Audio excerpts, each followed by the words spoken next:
இந்த காடை பாருங்க, எவ்வளவு அழகா இருக்கு. எவ்வளவு நிசப்தம்.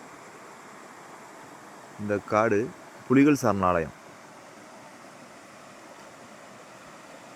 ரொம்ப அழகான காடு. ரொம்ப பல்லுயிர் மிருகங்கள் அடங்கிய காடு. இந்த காட்டில் நம்ம மனுஷங்க உள்ள நுழைஞ்சி என்ன பண்ணுறோம் பாருங்க. குடிச்சிக்கிட்டு பாட்டில் அப்படியே போட்டுறோம். எங்கே பார்த்தாலும் குப்பை கூலங்கள். இந்த நதி தாமிரபரணி ஜீவநதி. இது பாவனாசத்தில் போய் கலக்குது. அந்த நதியில் நம்ம என்ன பண்ணுறோம் பாருங்கள். குழந்தைகளுக்கு வைக்கக்கூடிய நேப்கின் என்ன இருக்குது, அழுகி ஊதி போய் கிடக்கு.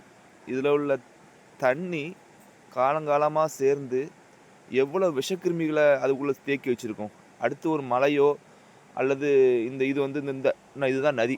இந்த நதியில் போய் சேரும்போது எவ்வளவு பிரச்சனைகளை கொண்டு வரும். இந்த உலகத்தில் நம்ம மட்டும்தான் வாழ்கிறோமா? அதில் எவ்வளவு ஜீவராசிகள் இருக்குது. இந்த நாப்கின்லாம் இப்படி போட்டு போனீங்கன்னா நதின்னா இருக்குது. இது நதி. இந்த நாப்கின் நான் போட்டு போயிருக்கோம். இதில் வந்து எவ்வளவு கிருமிகள் சேர்ந்து அந்த வாயில்லா ஜீவன்கள் குடிக்கிற தண்ணியில் கலந்து அது உடம்புல போச்சுன்னா என்னத்துக்கு ஆகும்?